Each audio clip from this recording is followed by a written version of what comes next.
Berbagai jenis masakan Indonesia kerap menggunakan ketumbar. Dengan tambahan bumbu tersebut, aroma masakan akan terasa lebih nyata. Nah, selain untuk masakan, kira-kira apakah masyarakat tahu bahwa ketumbar memiliki banyak manfaat untuk kesehatan? Kata ibu-ibu yang beli, bapak-bapak yang beli, semua segala macam penyakit. Di antaranya kolesterol, asam urat, darah tinggi. 2 sendok makan sama segelas air panas, direndam. Kalau udah rada anget baru diminum. Iya, terjangkau. Seperempat bisa dipakai buat sebulan. Ya, semuanya masakan itu. Oh, sakit perut itu. Sakit perut? Iya. Hampir 3 bulan. Mendingan nggak, vertigonya juga perlahan agak hilang, nggak begitu ini. Dulu kan sering kambuh, sekarang nggak sama sekali. 3 sendok jadi 1 gelas, minum 3 kali sehari minum. Jadi diseduh aja kayak teh. Netralisir penyakit kayak asam urat, darah tinggi, kolesterol, diabetes itu bisanya. Paling kayak gitu, cuma bukan ngobatin, cuma netralisir doang sih. Nah dok, ini kalau misalnya setahu aku ya, ini biji-biji ketumbar ini biasanya dimasak dan diolah jadi misalnya ayam goreng gitu. Itu jadi bumbu-bumbu ya dok ya, menambah rasa. Tapi aku baru tahu nih ternyata katanya bisa jadi obat dan katanya digunakannya seperti kayak minum teh gitu, dimasukin ke air panas. Itu nggak kebayang gimana rasanya tuh ya dok ya. Iya rasanya ya. Biasanya dicampur sama madu makanya gitu. Oh iya. Atau dikasih jahe-jahean. Nah ini ada mitos atau fakta juga nih dok yang beredar di masyarakat mengenai ketumbar. Katanya ketumbar ini dapat mengobati penyakit kulit. Mitos atau fakta nih dok? Mitos. Mitos. Iya, Kenapa, karena kalau yang ini udah ada terbukti penelitiannya pada manusia. Tapi memang penelitiannya pada bayi yang kena ruam popok atau peradangan kulit. Nah, itu dibandingkan dengan obat standar yang ada, tapi ternyata hasilnya memang lebih efektif yang obat standar gitu. Oke, kalau misalnya bayi yang kena ruam popok kan biasanya dikasih bedak tuh dok. Iya. Itu maksudnya ketumbarnya di gimana dok? Itu dibedakin atau gimana dok? Biasanya udah di dalam bentuk essential oil gitu. Oke, baru tahu dok. Iya. Ini kalau misalnya buat yang perempuan nih, misalnya ini ada mitos atau fakta juga yang beredar bahwa katanya rambut jadi subur dengan konsumsi ketumbar. Mitos atau fakta dok? Mitos. Mitos. Iya. Kenapa? Kalau yang ini memang belum ada penelitiannya lebih lanjut kepada manusia. Jadi hanya pada baru di laboratorium memang terbukti ada essential oilnya yang bantu untuk menumbuhkan, menyuburkan rambut gitu ya. Tapi belum bisa dibilang fakta karena belum pada manusia ya. Oke. Itu tadi pada apa dok? Masih di laboratorium aja. Ini lagi-lagi dijadikan minyak ya dok ya? Iya. Oke, baru tahu nih dok. Ini sesuai dengan yang di tayangan tadi, itu katanya demam dan flu dapat sembuh dengan mengkonsumsi ketumbar. Mitos atau fakta nih dok? Mitos juga. Mitos juga. Karena kita harus melihat dong ya, demam dan flu itu penyebabnya karena apa. Jadi sebaiknya sebelum kita langsung, daripada lebih lebih berlanjut gitu ya penyakitnya, lebih baik kita konsultasi dengan dokter dulu untuk penyebabnya gitu. Nah, terus untuk kan terbukti nih dari laboratorium kandungan senyawa kimianya itu memang ada seperti bijinya mengandung vitamin C, kemudian ada mineral, ada beberapa vitamin juga gitu ya. Jadi memang dia bisa bantu daya tahan tubuh sih gitu. Tapi kan tidak digunakan sebagai obat untuk itu. Artinya dok, misalnya ada terkena flu gitu ya masyarakat, terus udah mengkonsumsi obat anti flu-nya dan sudah konsumsi antibiotik, itu boleh ditambah gak dok misalnya sebagai terapi suportif, jadi konsumsi juga ketumbar ini di air hangat, itu masih boleh atau tidak dok? Ya, kalau itu kan kita bisa bicara namanya drug interaction ya. Misalnya senyawa kimianya dari ketumbar ini yang diambil dengan senyawa kimia yang dari obat standar. Cuma saya penelitiannya ini belum ada karena untuk yang ke manusia aja belum ada, apalagi melihat efek samping lebih lanjut gitu. Jadi efikasi keamanannya juga belum terbukti secara klinis ya. Jadi lagi-lagi kalau misalnya masyarakat mengalami batuk, flu ataupun infeksi lainnya itu harus diperiksa dan diberikan terapi yang sesuai. Jadi jangan hanya konsumsi ketumbar aja ya. Nih, salah satu mengenai ketumbar ini ya. Ketumbar ini kan ternyata dikenal baunya menyengat nih. Nah, khas nih. Apa sebenarnya dok yang membuat baunya nih sampai membuat kita tergugah untuk makan gitu loh? Ya, jadi bijinya memang dia mengandung essential oil. Jadi kalau misalnya ditumbuk, hancurkan ini, akan aromanya makin timbul. Essential oilnya banyak sekali di situ. Dan itu menggugah rasa makan juga.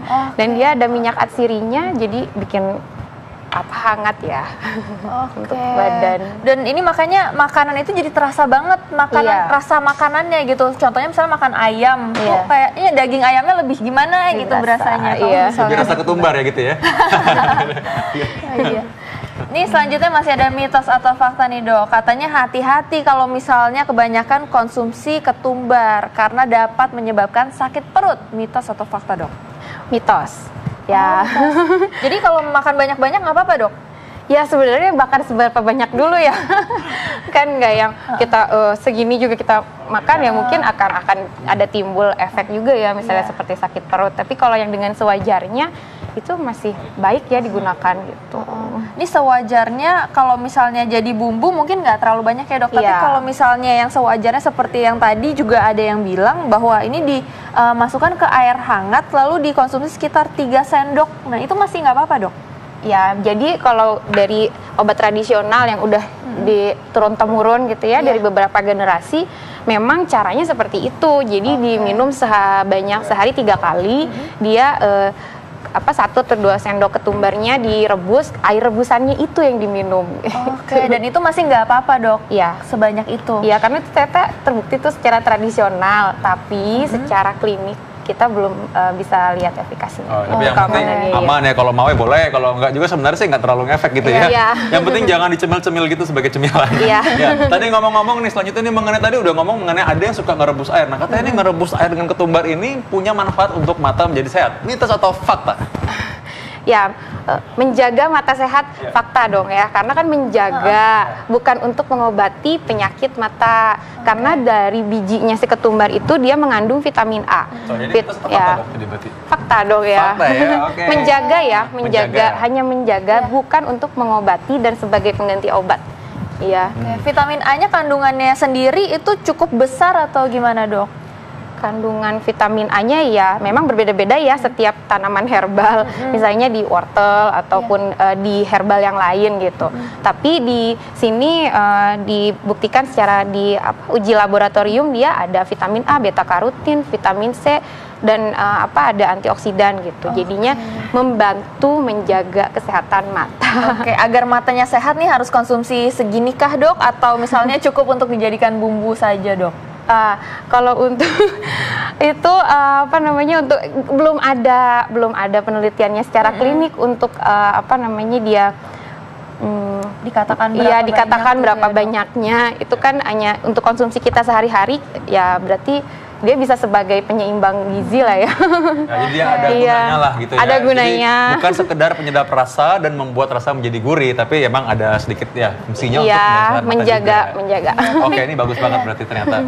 Cuma ngomong-ngomong nih dok, katanya kalau misalnya ketumbar ini dapat menangkal beberapa jenis kanker. Ini mitos atau fakta dok? Mitos kalau yang ini.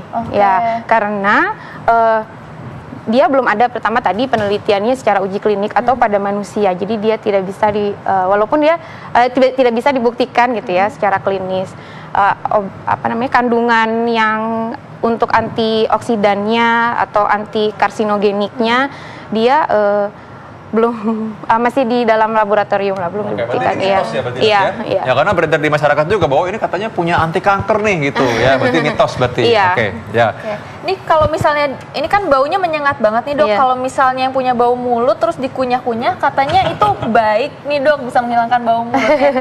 Itu gimana dok? Iya, untuk bau mulut memang tradisional juga yang obat yang udah diturun-temurun, bahwa si ketumbar ini dia menghilangkan bau mulutnya, tapi jangan banyak-banyak kali ya, jadi baunya bau kari. Pernah dengar juga dokter Sila tuh, benar dokter Sila tadi apa yang dokter Sila bilang itu kan memang mitos di masyarakat. Ada juga yang pernah bilang bahwa memang ini katanya untuk menyembuhkan sakit gigi dengan mengatasinya dengan mengkonsumsi ketumbar katanya. Mitos atau fakta?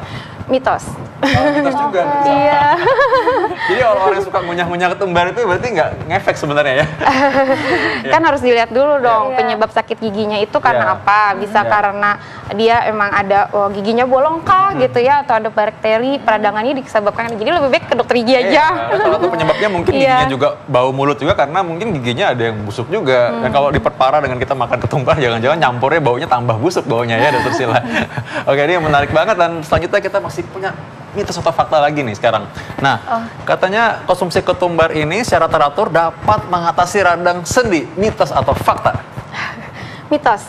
Mitos. Ya, kenapa dok? Ya, kalau ini saya udah baca dari beberapa penelitiannya. Jadi dia dibandingkan dengan obat standar, kemudian dilakukan pada manusia.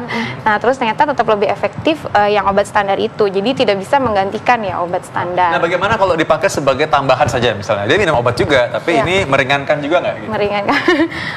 Boleh aja, karena belum ada penelitiannya tadi untuk yang dia interaksi obatnya, senyawa kandungan kimia tertentunya yang ada di dalam biji dengan senyawa yang obat standar itu gitu. Nah, sudah terjawab ya pemirsa semua ya, bahwa tadi itu ternyata belum ada penelitian yang bisa menjadikan ini sebagai fakta ya. Oke, ini terakhir nih, mitos atau fakta nih dok, katanya kalau nyeri haid dapat reda dengan mengkonsumsi ketumbar ini secara teratur dok. Ini mitos atau fakta? Mitos. Mitos. Iya, ya tentunya dengan nyeri haid itu kan berarti harus dilihat juga ya nyeri haidnya karena apa. Dikonsulkan dulu lah ke dokter gitu ya. Nah, untuk penelitiannya sampai ke manusia juga sampai saat ini belum, jadi ya tidak bisa dibilang fakta gitu. Oke, terakhir nih dok, ada gak tips-tips untuk masyarakat gimana caranya agar bisa mengkonsumsi ketumbar ini dengan baik dan tetap mendapatkan manfaatnya dok? Ya, jadi konsumsinya tidak berlebihan. Kemudian dari manfaat ketumbar ini ya dari yang masakan sih kita dapat sudah cukup ya gitu. Kalaupun kita mau mengkonsumsi minyak esensialnya itu pun yang tidak berlebihan ya tentunya, dan tidak dapat menggantikan obat standar gitu karena belum terbukti banyaknya secara klinis ya. Nah, yaudah, berarti kalau misalkan ada punya penyakit segera dicari penyebabnya apa, jangan langsung mengobati diri sendiri, apalagi dengan mungkin barang-barang yang belum jelas nih apa pengobatannya. Tapi intinya ketumbar sih tetap enak kok buat dikonsumsi, jadi jangan khawatir ya. Iya, nggak bahaya. Buat makanan, pokoknya bumbu penyedap enak banget. Tapi bukan buat obat. Bukan buat obat. Iya, sama-sama.